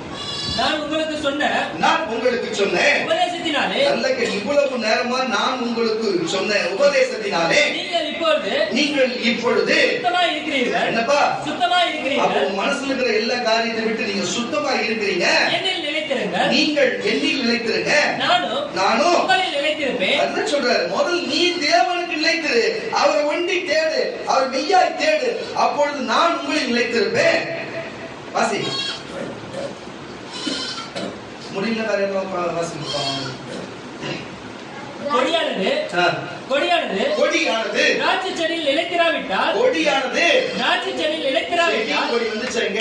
கொடியானது திராட்சை செடியில் நிலைத்திராவிட்டால் அது தானாய் கனி கொடுக்க மாட்டாது போல நீங்களும் என்னில் நிலைத்திராவிட்டால், நீங்க இயேசுவை விட்டு நான் தனித்து இருப்பேன்னு இருந்தா கனி கொடுக்க மாட்டீர்கள். ஒரு பிரயோஜனம் இருக்காது. உன் வாழ்க்கையில கனி இருக்காது. நீ மற்றவங்க வாழ்க்கையை நன்மை செய்யணும்னு நினைச்சாலும் சரி, நீ ஆவிக்குரிய வாழ்க்கையிலும் சரி, நீ பரலோகம் போகிற வாழ்க்கையும் சரி, உன்னுடைய குடும்பத்தில் நன்மை பெற்றுக் கொள்வதும் சரி, உலக நன்மை பெற்றுக் கொள்வதும் சரி, எல்லாமே ஒரு அர்த்தமா தான் இருக்குது. அவர் இல்லாம உன்னால எதுவும் செய்ய முடியாது. வாசி. நானே திராட்சை செடி நீங்கள் கொடிகள். ஒருவன் என்னிலும் நான் அவனிலும் நிலைத்திருந்தால் அவன் மிகுந்த கனிகளை கொடுப்பான். என்னை அல்லாமல் உங்களால் ஒன்றும் செய்ய முடியாது பூமியில. ஏன்னா இந்த பூமியில ஒண்ணு உருவாக்க தேவனால் மட்டும்தான் முடியும். அவர் சாயல் இருந்தா நீ உண்மையாக ஒரு சாயல் வரும். ஆமாவா இல்லையா? நீங்க இந்த சாயல் பாக்கணும்னு வச்சீங்கன்னா விக்கிய பார்த்தா கிட்டத்தட்ட என் சாயல் இருப்பா. கவனிச்சுக்கிறீங்களா? கவனிக்கிறீங்களா இல்லையா? என்னடா தாடி வச்சிருக்கானா, மோதிரம் போட்டுருக்கானா, புரியுதா? பிரசங்கம் பண்ணது கூட என் சாயல் இருப்பான். கவனிச்சுங்களா இல்லையா? என் சாயலே இருப்பான். நான் எங்களுக்கு குருநாதர் சாயலே இருப்பேன். அது ஏன் எதை சொல்றேன்னா, அதுதான் குருகுலம் வாழடி வாழியா வர்றது. புரியுதா இல்லையா உங்களுக்கு? இதை எதுக்கு சொல்றேன்? இதுதான் சாயல். இது இந்த சாயலோட ஆர்வம் எங்க இருக்குது? இயேசுநாதர் தான். இயேசுநாதர் பார்த்தா அவங்க சீஷர் இருந்தாங்க. சீஷர்கள் நாங்க வந்திருக்கிறோம். இந்த சாயல தான் இயேசுநாதர் இருந்திருக்கிறாரு. அதனால தான் தொடர்ந்து அப்படி வருது. நீங்க நல்லா நோட் பண்ணி பாருங்க. என்ன அவனை வச்சு பாருங்க. இப்ப அவனுக்கு ஒரு சீஷன் அவன் மாதிரி தான் இருப்பான். அவனை என்ன வச்சு அங்க ஒத்து போகும். எதுக்கு சொல்றேன்னா, ஏன் இது உங்களுக்கு சொன்னா, கர்த்தருடைய பிள்ளைகளே, அவர் சாயல்ல இருக்க வேண்டும். தேவனுடைய சாயல் தான். தேவன் மனுஷனை உண்டாக்கி சிருஷ்டித்தார். நீதியின்படியும் நியாயத்தின்படியும் உண்மையின்படியும் நீங்கள் மெய்யாய் இருக்க வேண்டும் என்று விரும்புகிறார். ஆனால் பொய்யாய் ஜனங்கள் மாறி போனதுனால அவர்கள் தோட்டத்தை விட்டு வெளியே துரத்தினது படியும், அதே போல ஆவிக்குரிய வாழ்க்கை விட்டு வெளியே அனுப்பினது படியும் இப்ப வாழ்ந்து கொண்டிருக்கிறார்கள். நீங்கள் தோட்டத்துக்குள் போகிறீர்கள். அது மட்டும் இல்ல, ஆவிக்குரிய வாழ்க்கை வாழ்ந்து கொண்டுங்க. அவர் சாயல் இருந்தாதான் செய்ய முடியும். அவர் இல்லாம தனித்து உங்களால ஒரு காரியம் இந்த பூமியில செய்ய முடியாது. ஒரே ஒரு காரியம் உங்க பூமியில செய்ய முடியாது என்பதை நீங்கள் புரிந்து கொள்ள வேண்டும் என்று சொல்லுகிற வாசியத்தை வசனத்தை விட்டது. ஒருவன் என்னில் நிலைத்திராவிட்டால் வெளியே எரியுண்ட கொடியை போல அவன் எரியுண்டு உலர்ந்து போவான். அப்படிப்பட்டவர்களை சேர்த்து அக்கினியிலே போடுவார்கள். அவைகள் எரிந்து போகும். நீங்கள் என்னிலும் என் வார்த்தைகள் உங்களிலும். வார்த்தை பாயிண்ட் வந்துச்சா? அப்போ ஒரு சாயலா இருக்குன்னா வார்த்தை அவசியம். அப்போ நான் வேத வாசிக்க சொன்னேன். வந்துச்சா? காரணம் தட்டுல. அப்போ வார்த்தை அவனிலும் நிலைத்திருந்தால் நீங்கள் கேட்டுக்கொள்ளுகிறது எதுவோ அது உங்களுக்கு செய்யப்படும். அப்படி கேட்கிறது ஜெபம் பண்றது. இதுதான் விஷயம். அப்ப ஜெபம் பண்ணும்போது உங்களுக்கு நடக்கணும்னா நீ அவர் வார்த்தையின்படி நடக்கணும். இந்த பைபிள் வசனத்தை படிச்சு வசனத்தை நடக்கணும்.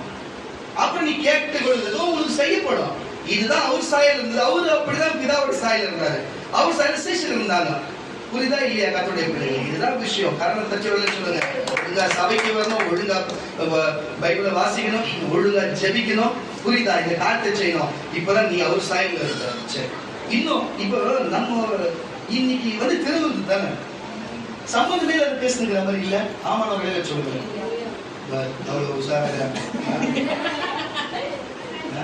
சரி, சம்பந்த பற்றிலாம் யோவான் சுவிசேஷ புஸ்தகம் 6ஆம் அதிகாரம் 32ஆம் வசனம். யோவான் சுவிசேஷ புஸ்தகம் 6ஆம் அதிகாரம் 32ஆம் வசனத்தை வாசிக்கிறோம். இயேசு அவர்களை நோக்கி வானத்திலிருந்து வந்த அப்பத்தை வந்துச்சு வாசி அவர்களை நோக்கி, வானத்திலிருந்து வந்த வானத்திலிருந்து இறங்கி வந்த அப்பத்தை மோசே உங்களுக்கு கொடுக்கவில்லை. என் பிதாவும் வானத்திலிருந்து வந்த மெய்யான அப்பத்தை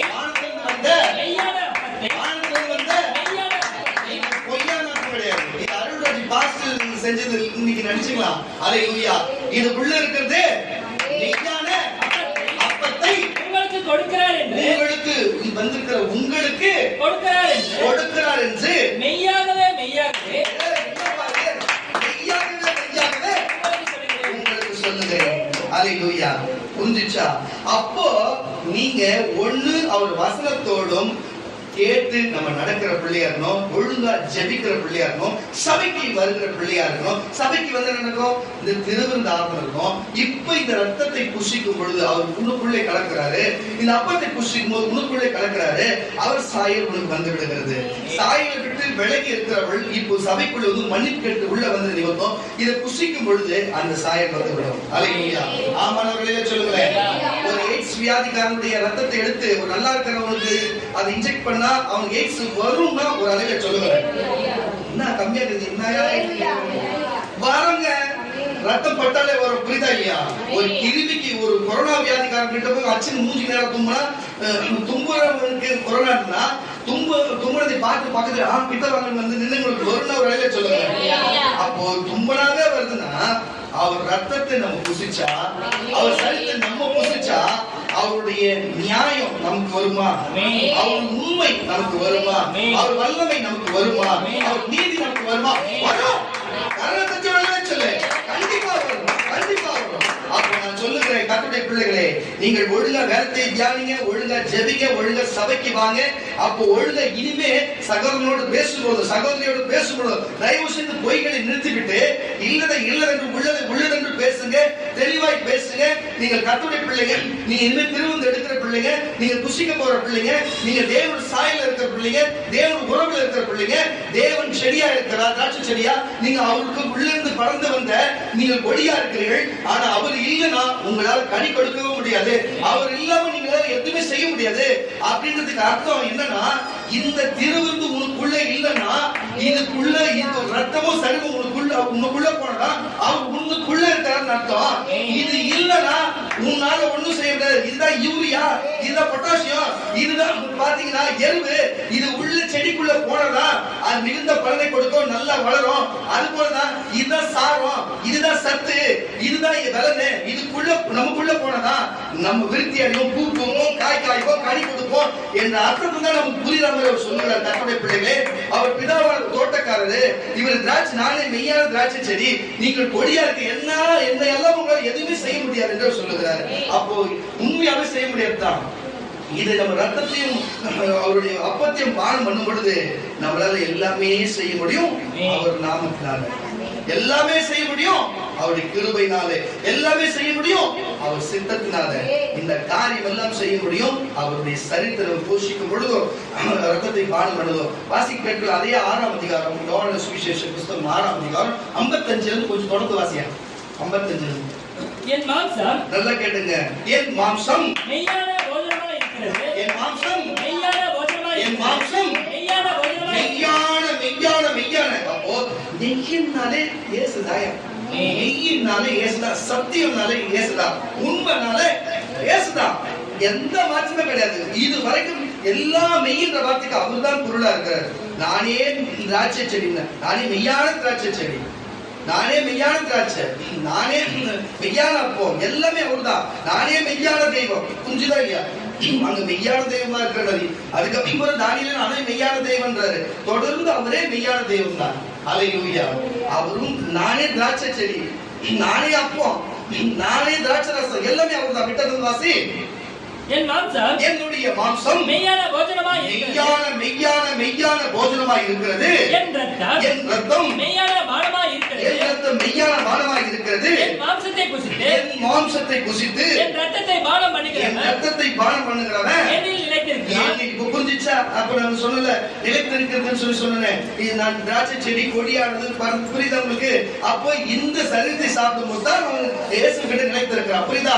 ஒருத்தவங்க ஒரு கணவன் மனைவி இருக்கிறாங்கன்னா அவங்க ரெண்டு பேரும் ஒன்னா இருக்கிறாங்கன்னா பிரிஞ்சு எத்தனையோ சண்டை வரலாம், எத்தனையோ பிரச்சனை வரலாம். நம்ம எத்தனையோ பேர் பார்த்திருக்கிறோம். எங்க அப்பா அம்மாவுக்கு வர சண்டையா, ஆனா ஒன்னாதான் வாழ்ந்தாங்க. அல்லேலூயா. அது போல எத்தனையோ விதமான காரியம் இருக்கலாம். அவங்க கிட்ட அந்த உண்மை, அல்லேலூயா, அந்த உண்மை இல்லைன்னு வச்சுக்கோங்களேன், பிரிஞ்சு போக வேண்டிய சூழ்நிலை தான். பிரிஞ்சு போக வேண்டிய சூழ்நிலை தான். அல்லேலூயா. உண்மை இருக்கணும். ஆணா இருக்கட்டும், பெண்ணா இருக்கட்டும், குடும்பத்தின் மேலும் அவங்க செய்கிற காரியத்தின் மேலும் ஒரு உண்மை இருக்கணும். தேவன் மேலும் நமக்கு உண்மை இருக்கணும். ஆனா தேவன் நம்ம உண்மையா இருக்கிற நம்ம சொல்லக்கூடாது. ஏன்னா அவர் எல்லார் மேலுமே உண்மையா இருக்கிறது. அந்த இடத்துலயே நம்ம போகக்கூடாது. நம்ம உண்மையா இருக்கணும். இடத்துல வாசியா என் ரத்தத்தை பானம் பண்ணுகிறவன், என் ரத்தத்தை பானம் பண்ணுகிறவன் என்னில் நிலைத்திருக்கிறார், நானும் அவனில் நிலைத்திருக்கிறேன். ஜீவனுள்ள பிதா, ஜீவனுள்ள பிதா என்னை அனுப்பினது போலவும், நான் பிதாவினால் பிழைத்திருக்கிறது போலவும், நான் பிதாவினாலே பிழைத்திருக்கிறது போலவும், என்னை புசிக்கிறவனோ, என்னை சாப்பிட புசிக்கிறவனோ என்னாலே பிழைப்பான். என்னாலே பிழைப்பான். வானத்திலிருந்து இறங்கின அப்பம் இதுவே, இங்க இருக்கிற இது உங்கள் பிதாக்கள் புசித்த மன்னாவை போல. ஏற்கனவே பாருங்க, அந்த நாட்களிலே பிரியப்பட்ட அந்த மன்னாவை போல அல்ல, அவர்கள் மரித்தார்கள், அவங்க செத்து போனாங்க. இந்த அப்பத்தை புசிக்கிறவனோ என்னைக்கு பிழைப்பான் என்றார். அல்லேலூயா. புரியுதா இல்லையா? அப்ப நீங்க மன்னாவை சாப்பிடுவதில்லை, தேவனே சாப்பிடுவதில்லைங்க. மெய்யான தெய்வத்தை, சும்மா தெய்வத்தை, மெய்யான தெய்வத்தை, மெய்யான திராட்சை ரசத்தை, மெய்யான அப்பத்தை, மெய்யான திராட்சை செடியை. அல்லேலூயா. மெய்யான தெய்வம். அல்லேலூயா. அப்போ நல்லா புரிஞ்சுங்க. அப்போ ஒரு எய்ட்ஸ் கிருமி நமக்குள்ள வந்தா, ஒரு கொரோனா கிருமி வந்தா அது மாதிரி மாறிடும். அப்போ தேவனுடைய சாயல் இருந்து அவருடைய ரத்தத்தையும் அவருடைய சரீரத்தை நம்ம புசித்தா அதே சாயல் நம்ம மாறுவோமா இல்லையா? ஒண்ணு பிறக்கும் போது அந்த சாயல் இருக்கணும். பிறக்கும் போது நானும் மிக்கி வேற சாயல் இருந்திருக்கலாம். ஆனா இன்றைக்கு என் சாயல் இருக்கிறான்னு நான் தைரியமாக சொல்லுகிறேன்னு சொன்னா புரிஞ்சுக்கணும் நீங்க. அல்லேலூயா. அவன் இல்லைன்னு ஒத்துக்க சொல்லுங்க. அவன் இல்லையாடா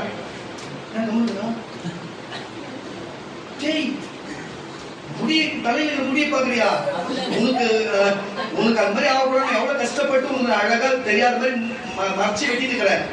இன்னைக்கு பப்ளிக் பார்ட்டி பாரு, தேவையா உனக்கு அம்மன் அழகா கேப் மாதிரி போட்டு நான் தான் வெட்டி விட்டு வரேன். கிட்டத்தட்ட ஒரு 5 வருஷமா அவனுக்கு. எதுக்கு சொல்றேன்னா, ஏன் உங்களுக்கு சொல்ற கத்தோடைய பிள்ளைகளே, மற்றபடி இருந்தாலும் இந்த முடி விஷயத்துல கொஞ்சம் தாடி கூட பாருங்க. எதுக்கு இதை சொல்றேன் கத்தோடைய பிள்ளைகளே? அப்ப இடையில கூட சாயல் வருது பாருங்கன்னு சொல்ல வரலன்னா, இது வரைக்கும் நீங்க வேற சாயல் இருந்தா கூட இன்னைக்கு நீ திருவிந்து எடுத்தா அவர் சாயல மாறிடுன்னு சொல்றாரு. ஈஸியா புரிவிக்கிறதுக்காக பேச, வேற ஒண்ணும் இல்ல. இப்ப நீ எடுக்கும்போது அவர் சாயல்ல மாறிடுவே என்று சொல்ல வரதான் நான் சொல்லுகிறேன் கர்த்தருடைய பிள்ளைகளே. அப்படி ஒரு காரியத்தை தேவன் நமக்கு செய்ய வல்லவராய் இருக்கிறாரு. நமக்கு இப்படிப்பட்ட காரியத்தை செய்ய வல்லவராய். வாசிக்கிற லூக்கா எழுதின சுவிசேஷ புஸ்தகம் 16ஆம் அதிகாரம் 11ஆம் வசனம் முடிச்சலாம். லூக்கா எழுதின சுவிசேஷ புஸ்தகம் 16ஆம் அதிகாரம் 11ஆம் வசனம். சீக்கிரம். அநீதியான உலக பொருளை பற்றி அதுதான் சொல்றேன். என்னப்பா? அநீதியான உலக பொருளை பற்றி நீங்கள் உண்மையா இராவிட்டால் பாருங்க, இதுதான் விஷயம். இந்த உலகத்துல ஒரு இடத்துல ஒரு வேலைக்கு போறோம்னு வச்சுக்கேன், ஒரு கம்பெனில ஒரு வேலைக்கு போறோம். அந்த வேலையில இருக்கிற ஒரு எஜமான் இருக்கிறான். அவன் கிட்ட நம்ம வேலைக்கு போறோம்னா அந்த கடையில நம்பி எவ்வளவோ பொருள், சாப்பிடுற பொருள், அந்த பொருள், இந்த பொருள் எல்லாமே இருக்குது. நம்ம நம்பி கடை சாமி கொடுத்து நீ பார்த்து கொண்டு போனோம்னா அந்த கடையில பொருளையும் சாப்பிட்டு அது வியாபாரம் பண்ணிட்டு அந்த காசையும் நம்ம எடுத்துட்டு வந்தா இது நியாயமா? அவனுக்கு பொய்யா இருக்கிறதானே. அப்ப அந்த நேரத்தில் அவன் வரும்போது மட்டும் அப்படி வேலை செய்ய ஆக்கி கொடுத்துட்டு அப்படி போனதுக்கு அப்புறம் கம்முன்னு பட்டு தூங்கிட்டு வியாபாரமே ஆகல, யாரும் வரல, நாளைக்கு வான்னு சொல்லிட்டு தூங்கி இருந்தா இது உண்மையா இருக்கிறதா மெய்யாவா இருக்கிறதா? நீங்களே சொல்லுங்க. அப்போ அவனுக்கு பொய்யா இருக்கிறது தானே, பொய்யா இருக்கிற காரியம் தானே. அது போலத்தான் கர்த்தருடைய பிள்ளைகளே, தேவனுடைய பார்வையில நம்ம எப்பொழுதும் மெய்யை பேசுகிறவர், நியாயத்தை சொல்லுகிறவராக இருக்க வேண்டும். பொய்யான காரியத்துக்கு இருக்கக்கூடாது. உலகத்தின்படி வாழ்ந்தாலே கொஞ்சத்தில் உண்மையா இருந்தா அநேகத்தில் அதிகாரியாக வைக்கிற தேவனா இருக்கிறாரு. அப்ப அவர்கிட்ட எப்படியோ அதே தான். இப்ப நீங்க வந்தவங்க எல்லாம் முழுசா நீங்க பரிசுத்தமாயிட்டீங்கன்னா தெரியாது. பரிசுத்தமாக்கப்படணும், என்ன மன்னியும் கேட்டுக்கிறீங்க. நான் விசுவாசிக்கிறேன், நீங்க கேட்ட தேவன் மாத்திருக்கோம். நான் நம்புறேன். உனக்குள்ள எப்படி எனக்கு தெரியல, நான் நம்புறேன். எங்க தேவம் எங்க ஜனங்களுக்கு அப்படி செஞ்சிருப்பாரு நம்புறேன். அது போலதான் கர்த்தருடைய பிள்ளைகளே, அப்படிதான் கொஞ்சத்தில் உண்மை இருந்தா கூட அநேகத்துல அதிகாரி வைப்பாரு. கொஞ்சம் நம்ம பரிசுத்தமா கேட்டா கூட அதிகமா பரிசுத்தமாக்குவாரு. கொஞ்சம் பாவம் தானே தப்பு தானே பண்ணாலும் அதிகமா தப்பு ஆயிடும். புரிஞ்சு கொள்ளுங்க. அதுதான் சொல்ல வரவா விட்டத்தின் வாசி அநீதியான உலக பொருளை பற்றி, உலகத்தில் பொருளை பற்றி நீங்கள் உண்மையா இராவிட்டால், அந்த விஷயத்துக்கே நீங்க உண்மையா இருக்கலனா யார் உங்களை நம்பி உங்களிடத்திலே மெய்யான பொருளை கொடுப்பாங்க? யார் உண்மையான பொருள் கொடுப்பாங்க? உலகத்துல நீங்க ஒழுங்கா இல்லாத நீ பொய்யனா பாருங்க. நல்லா புரிஞ்சு கொள்ளுங்க. ஒரு 10 பசங்க இருக்காங்க, 10 திருட்டு பசங்க இருக்காங்க. நல்லா புரிஞ்சு 10 திருட்டு பசங்க இருக்காங்க. ஒரு நல்ல பையன் போனா 10 திருட்டு பசங்களும் ஒரு நல்ல பையனை பார்த்து மாறிடுவாங்கன்னா ஒரு அலையில சொல்லுங்க. சொல்லிட்டு நினைச்சேன். ஏன்னா 10 பேர் சேர்ந்து அந்த ஒருத்தரை மாற்றிடுவாங்க. அந்த திருட்டு பசங்க கூட போய் ஒரு பையன் போனானா அந்த பையனோட பையனா திருட்டு பையனை தான் மாறுவான். புரியுதா இல்ல? நெஞ்சா அடிக்கிறவன் 10 பேர் இருந்தானா அவன் கூட போய் உட்கார்ந்து வத்தி பட்டி எடுத்து கொடுக்குறது, வாங்கி கொடுக்குறது, இதே மாதிரி படிதான் ஒரு நாள் அவனும் நெஞ்சா அடிப்பான். சரக்கு குடிக்கிற இடத்துல போய் சைடிஸ் சாப்பிட போனா கூட உட்கார போனா ஒரு நாள் கண்டிப்பா குடிப்பான். குடிகாரன் கூட சேர்ந்தா கண்டிப்பா கெஞ்சா அடிக்கிற கூட சேர்ந்தா கண்டிப்பா கெஞ்சா அடிப்பான். திருடன் கூட சேர்ந்தா திருடுவான். ஒரு கொலைகாரன் கூட ரவுடி பஸ் கொலைகாரன் கூட சேர்ந்தா ஒரு நாள் அந்த வேலையை செய்வான். இதுதானே இயல்பு. அப்ப உண்மை உள்ளவனா ஒருத்தர் இருக்கிறான், அவங்க கூட சேர்ந்தா உண்மையா இருக்க கூட நம்ம பழகலாம். பரிசுத்தம் உள்ளவங்க பழகலாம். ஒரு 10 பரிசுத்தவான் கூட நம்ம இருந்தா, ஒரு உண்மையா இருக்கிறவங்க கூட போனா, நெய்யா வெளியே வெள்ளந்தையா வெளியே படியா உண்மையா வாழ்றவங்க கூட பழகினா மாறுமா மாற மாட்டோம். அப்ப அவரே நமக்குள்ள வந்தா, உண்மை உள்ளவரே நமக்குள்ள வந்தா, மெய்யான தேவனே நமக்குள்ள வந்தா, மெய்யான திராட்சை செடியை வந்தா, மெய்யான அப்பவே மெய்யான திராட்சை ரசமே நமக்குள்ள வந்தா நமக்கு மெய்யானதாய் மாறுமா இல்லையா? மெய்யானதை பேசுவோமா இல்லையா? வெளியே வெள்ளந்தையா இருப்போமா இல்லையா? அதுதான் கேட்கிறேன். வாசிக்கிட்ட உண்மையான பொருளை ஒப்புவிப்பார்கள். வேறொருவனுடைய காரியத்தில் நீங்கள் உண்மை உள்ளவர்களாய் இராவிட்டால் உங்கள் யாதொன்றையும் சொந்தமாக கொடுப்பவன் யார்? எந்த ஊழியக்காரனும் 2 எஜமான்களுக்கு ஊழியம் செய்யக்கூடாது. ஒருவனை பகைத்து மற்றொருவனை சிநேகிப்பார். முன்னாடி அவர் அர்த்தம்னா பாருங்க, ஒருத்தர் உண்மையா இல்லைன்னா உண்மையான பொருள் அவனுக்கு எப்படி கிடைக்கும்? ஆமான்னு சொல்லுவேன். எப்படி கிடைக்கும்? நான் ஒரு உதாரணத்துக்கு சொல்றேன். நான் என் தம்பி இருக்கோம். என் தம்பி ஒரு வீட்டுல ஒரு வேலை செய்ய சொன்னாங்கன்னு வச்சுக்கோங்களேன். ஏதாவது ஒன்று செய்யணும்னா அந்த வேலை செய்யறதுக்கு காசு வாங்கிப்பான். எப்படி ஒரு வீட்டுல இருந்தா ஒரு பழம் பண்ணானா அந்த வேலைக்கு கூலிக்கு காசு வாங்கி போயிடுவான். நான் கொஞ்சம் வித்தியாசம்.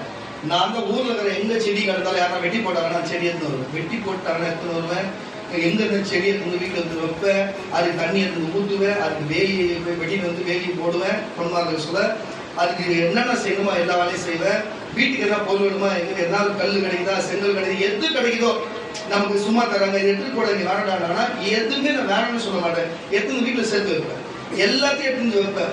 என்ன கிடைக்குதோ எடுத்து வைப்பேன். இன்னைக்கு வரைக்கும் ஒரு இடம் பத்திர அந்த மாதிரி தான் இருக்கிறவங்க எல்லாத்தையும் எடுத்து வைப்பேன். நல்லா புரிச்சுக்கணுங்க. நம்ம வீடு, நம்ம இடம், நம்ம அப்பா அம்மா, நம்ம தம்பி, நம்ம வீடு, நம்ம எடுத்து வச்சா நாளைக்கு மரம் வந்தா அவங்களுக்கு தான் பலன் கொடுக்க போகுது. எல்லாம் நம்ம வீட்டுக்கு புரியுதா இல்லையா உங்களுக்கு?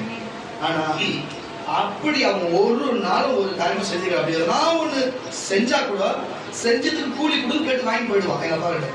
புரியுதா இல்லையா? ஆனா நான் உண்மையா அதை செஞ்சதுனால இன்னைக்கு அவன் இடத்தையும் சேர்த்து நான் தான் வச்சிருக்கிறேன். எனக்கு கொடுக்கப்பட்ட பங்கு நான் தான் வச்சிருக்கிறேன். நான் இப்ப அனுபவிச்ச பொருள் எல்லாமே என் கையில் தான் இருக்கு. நான் அது மேல உண்மையா இருந்தா அதை கவனிச்சு நான் உண்மையா இருந்தேன். அந்த உண்மையா இருக்குன்னா அதை அப்படியே வாரி எங்கடி கொடுத்தாங்க. அவனுக்கு எதுவுமே இல்லை அப்படின்னா அவன் இன்னைக்கு பூமியிலே இல்லைன்னு சொல்லுவார். அது சொல்ல வராது. புரியுதா இல்லையா?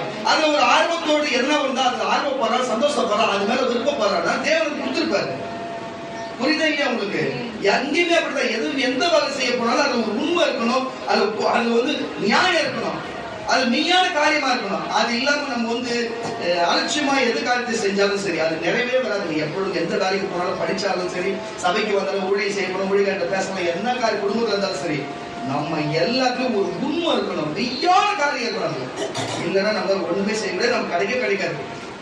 கொஞ்சம் முன்னாடி இருந்து வாசல் வாசல் கொஞ்சத்தில் உண்மை உள்ளவன் அநேகத்திலும் உண்மை உள்ளவனாய் இருக்கிறான். கொஞ்சத்தில் அநீதி உள்ளவன் அநேகத்திலும் அநீதி உள்ளவனாய் இருக்கிறான். அநீதியான உலக பொருளை பற்றி, அல்லாஹ் அநீதியான உலக பொருளை பற்றி நீங்கள் உண்மையாயிராவிட்டால் யார் உங்களை நம்பி உங்களிடத்திலே மெய்யான பொருளை ஒப்புவிப்பார்கள். புரியுதா?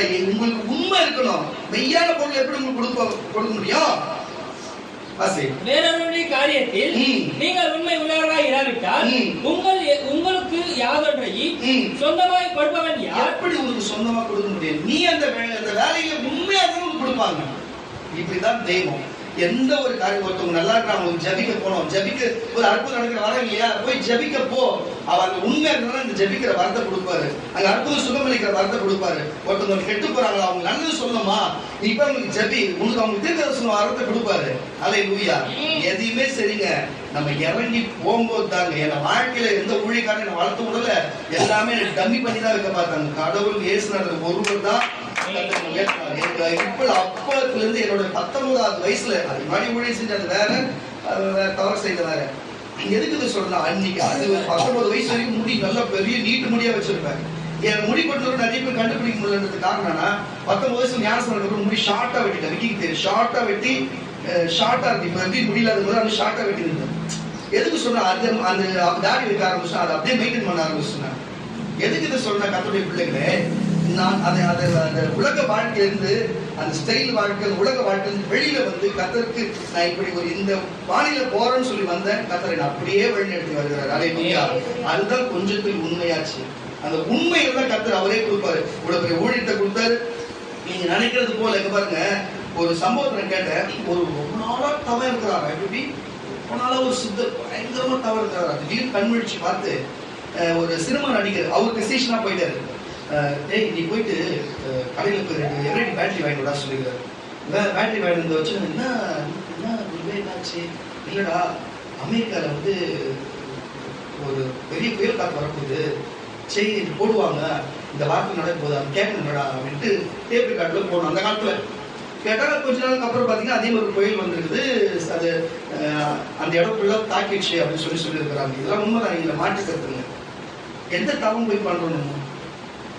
கலிபோர்னியால என்ன நடக்குது, லாஸ் ஏஞ்சல்ஸ்ல என்ன நடக்குது? லாஸ் ஏஞ்சல்ஸ் பாருங்க, நம்ம தீர்க்கதரிசனம் அமெரிக்கா குறிச்சு எல்லா வருஷமும் சொல்லிடுவோம். இந்த வருஷம் தீயை குறிச்சு சொன்னமா இல்லையா? தீயை குறிச்சு எங்க தீ விபத்து இருக்குன்னு சொன்னமா இல்லையா?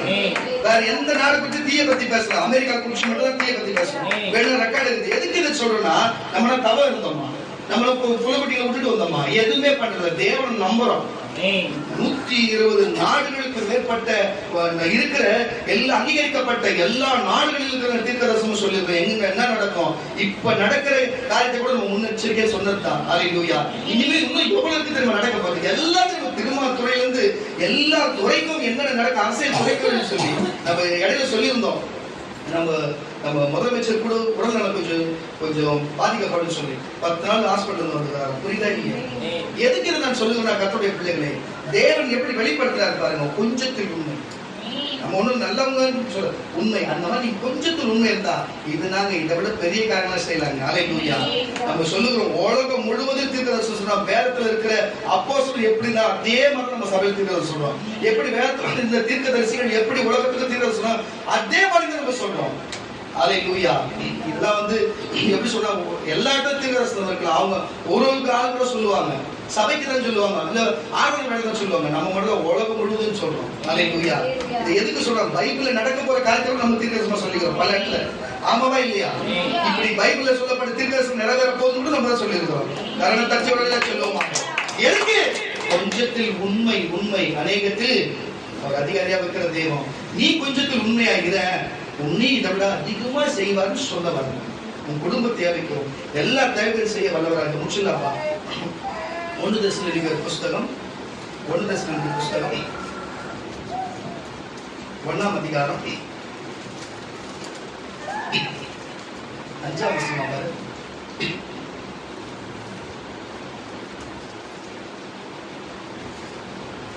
இல்ல 1 தெசலோனிக்கேயர் 5:1 பாரு. சீக்கிரம் இருக்க பாரு.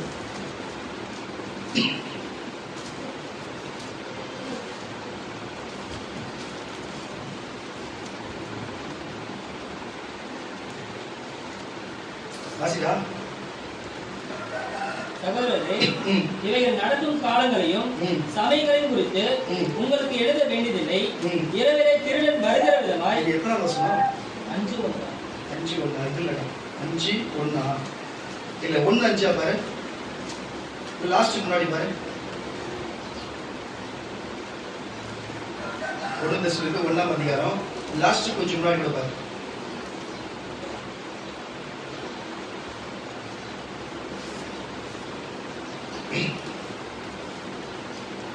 ஏனெனில் அவர்தாமே எங்களை குறித்து உங்களிடத்திலே நாங்கள் அடைந்த பிரவேசம் இன்னதென்பதையும். இந்த என்ன எத்தனை சொன்னது? 1:9. 1:9 கரெக்ட் கரெக்ட் தச்சு வரல சொல்லு. 1:10 கிளாஸ் அது பசங்க முடிஞ்சு நினைக்கிறேன். கரெக்ட்டா? வாசியா. ஏனெனில் அவர்தாமே எங்களை குறித்து உங்களிடத்திலே நாங்கள் அடைந்த பிரவேசம் என்னதென்பதையும் ஜீவனுள்ள மெய்யான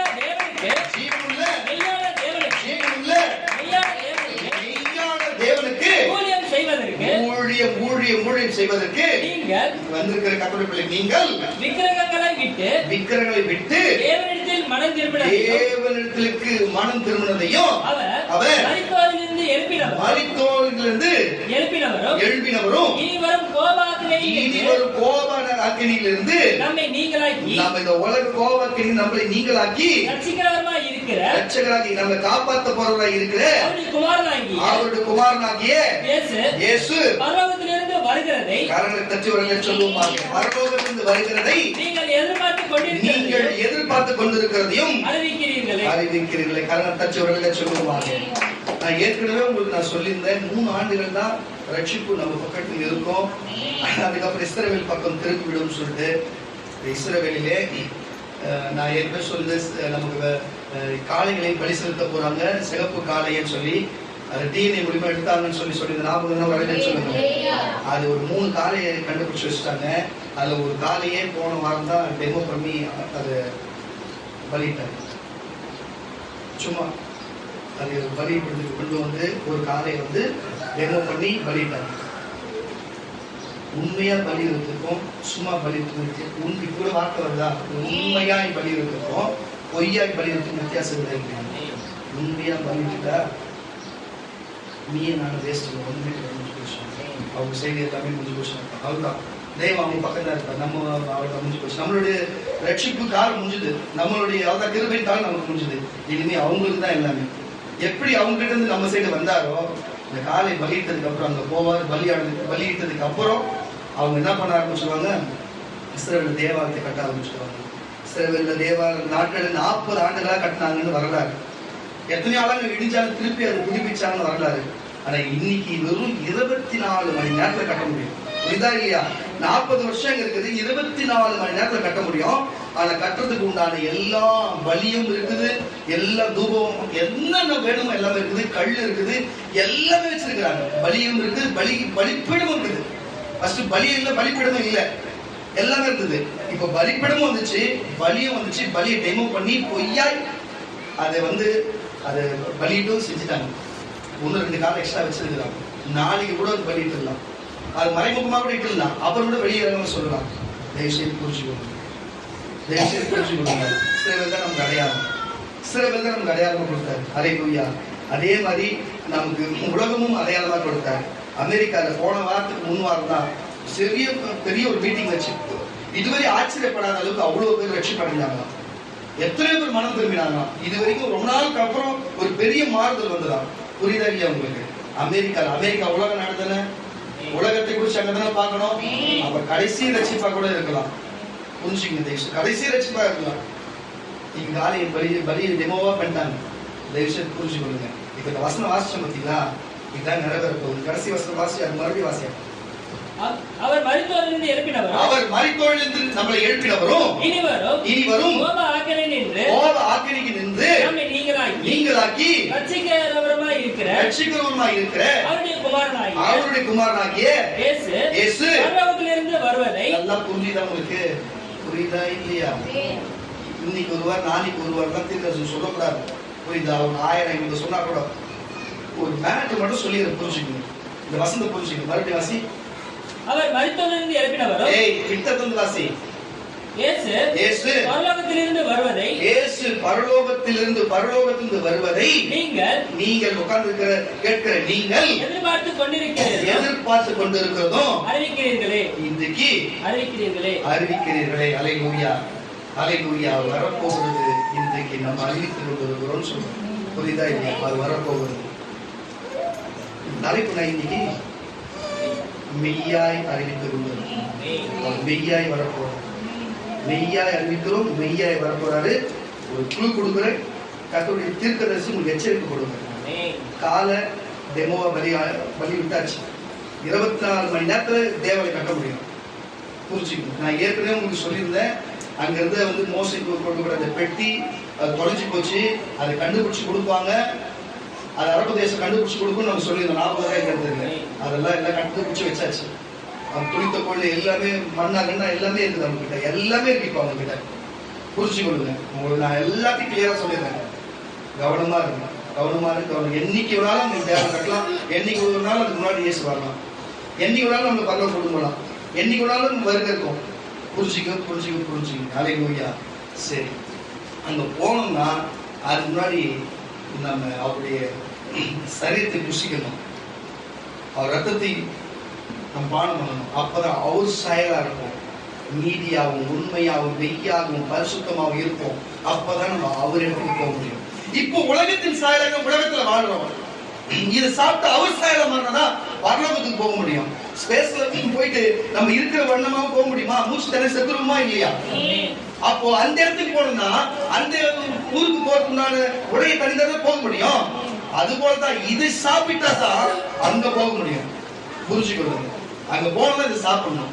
அவர் சாயலா தான் போக முடியும். அவர் நம்ம சாயலா பூமிக்கு வந்தாரு. இப்ப நம்ம அவர் சாயலா இருந்தா பரலோகத்துக்கு போக முடியும். தயவு செய்து புரிஞ்சுங்க. அவர் சாயலை நீ பெற்றுக்கொள்ள வேணும்னா, அது நீதி பெற்றுக்கொள்ள வேணும்னா உலகத்துல உண்டாக்கும் போது அவர் சாயலை உண்டாக்கிடலாம். இன்னைக்கு வேறுபட்டு இருக்கலாம். மனுஷங்க பச்சை குத்தி இருக்கலாம், கலர் மாத்தி இருக்கலாம், முடி கலர் மாத்தி இருக்கலாம், என்னென்னவோ மாத்தி இருக்கலாம். இன்னைக்கு அவர் சாயல இருந்து வெளியில வந்திருக்கலாம். ஆனா ஒண்ணு சொல்றேன், மறுபடியும் அவர் சாயலுக்குள்ள போக ஒரே ஒரு ஐடியா, அவர் ரத்தமும் அவர் சரீரம் தான். அப்போ இந்த மெய்யான இந்த அப்பத்தை, இந்த மெய்யான திராட்சரச, மெய்யான ஒரு ரத்தத்தையும் பானம் பண்ணும்போது அவர் சாயலுக்கு நம்ம மாறுறோம். அவர் நினைச்சிருக்காங்க நடக்கிறது. நம்ம பரலோகத்துக்கு போவோம். இதுதாங்க வழி, இதுதாங்க அடையாளம். அல்லேலூயா. கால்களை மாறி மாறி கழுவினர்கள் நீங்கள் சகோதரிமார் எனக்கு இடது பக்கத்திலையும், சகோதரமார் எனக்கு வலது பக்கத்திலையும் முழங்கால் பண்ணிடுங்க.